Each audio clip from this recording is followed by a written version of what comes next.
Hi, welcome to Sunil Maths tutorial. Abstract Algebra Group Theory classes. Let us prove a theorem. Let if capital G is a group and H is a subgroup of index 2. Capital G is a group and H is a subgroup of index 2. Then H is normal subgroup of G. Yes, the word index 2 is important in here. G be a group, H be a subgroup of index 2.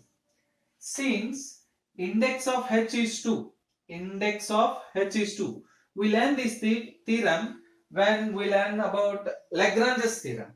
Yes, you observe that in the previous classes we learn about the index of the subgroup. The index of the subgroup means the number of distinct left or right cosets of the subgroup. Index of the subgroup means the number of distinct left or right cosets of the subgroup in the group. So here index of H is 2 means the number of distinct right cosets of H in G is equals to the number of distinct left cosets of H in G is equals to 2. Number of right cosets 2. Number of left cosets also 2. Take an element X belongs to G. Take an element X belongs to G. Corresponding to this element, there may be 2 right cosets, there may be 2 left cosets. The right cosets of H are H, Hx. The left cosets of H are H, Xh. Corresponding to one element, single element X belongs to G, there are 2 left cosets and there are 2 right cosets according to this concept.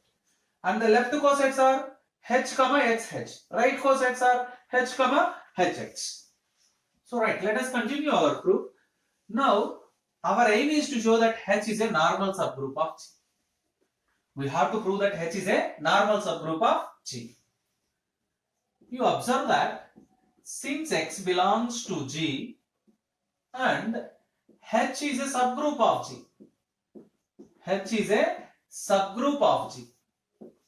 We have to prove that normal subgroup. H is normal subgroup. X belongs to G and H is a subgroup of G. Then there are 2 possibilities. There may be 2 possibilities. Either X belongs to H or X does not belongs to H. Either X belongs to H or X does not belongs to H. That's all. Because of H is a subgroup of G, then either X belongs to H or X does not belongs to H. Let us take the first part. X belongs to H. If X belongs to H, then what happens? If X belongs to H, then what happens? If X belongs to H, then by previous theorem, X belongs to H implies and implied by left coset is equals to subgroup is equals to right coset. Implies and implied by XH is equals to HX. In the previous class, we learned a result. H is a normal subgroup of G, implies and implied by XH is equals to HX. Therefore, H is a normal subgroup of G. H is a normal subgroup of capital G. Whenever X belongs to H. Whenever X belongs to capital H. X belongs to H implies and implied by XH is equals to H is equals to HX. What it means? Left coset is equals to right coset. It means H is a normal subgroup of G. Right. Let us take the second one. X not belongs to H. X does not belongs to H. Second condition. Let us take X does not belongs to H. If X does not belongs to H, then H and Hx are distinct. What it means? H intersection Hx is empty. And the similar manner, H and XH are distinct because X does not belong to H. What it means? H intersection XH is equals to empty. We know that since H, XH and H, Hx are distinct, then G can be written as union of the cosets. Already we learned this. which is equals to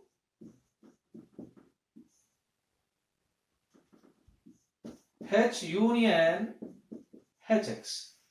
Combining these two conditions, G is equals to H union XH.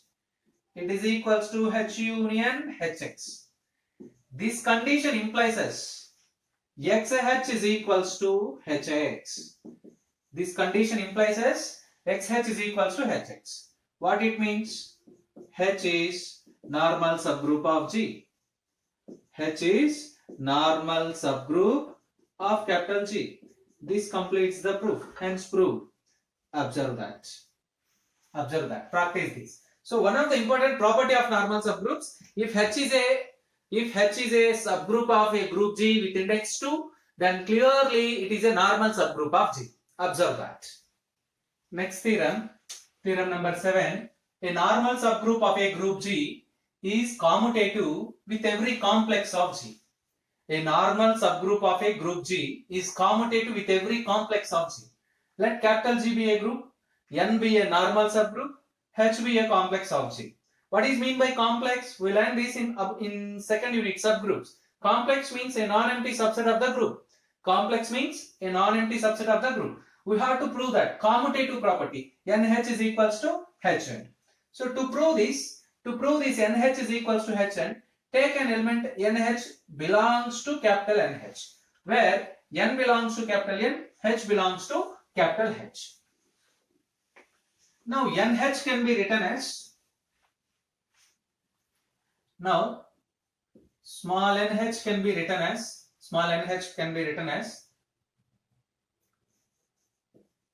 H inverse into NH, which is clearly belongs to, so you observe that is H into H inverse into NH is equals to NH, that is belongs to capital NH. Now you observe that this can be written as H into H inverse into H, H inverse into H, H inverse into H, H inverse NH belongs to capital N, because N is a normal subgroup. H inverse NH belongs to capital N. So this element belongs to capital N and this element belongs to capital H. So which belongs to Hn? Because in this element you have to observe that H belongs to capital H. H inverse NH belongs to capital N by definition of normal subgroup. The product of these two elements, H into H inverse NH, belongs to product of these two sets, Hn. So that's all. Therefore, that value is NH. NH belongs to, that value is NH. NH belongs to Hn. Actually, you take that value in NH.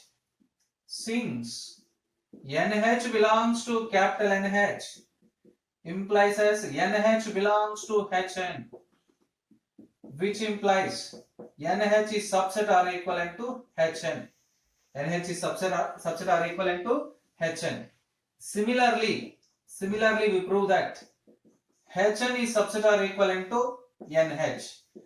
Combining these two conditions, Hn subset to Hn, NH subset to Hn, Hn subset to NH, we get NH is equals to Hn. This completes the proof. We require the same thing. Hence proof. Here you have to observe that fact.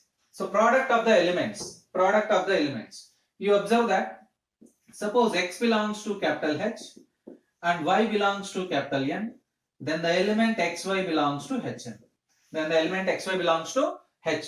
Now you observe that instead of Y, we have an element H inverse NH belongs to N.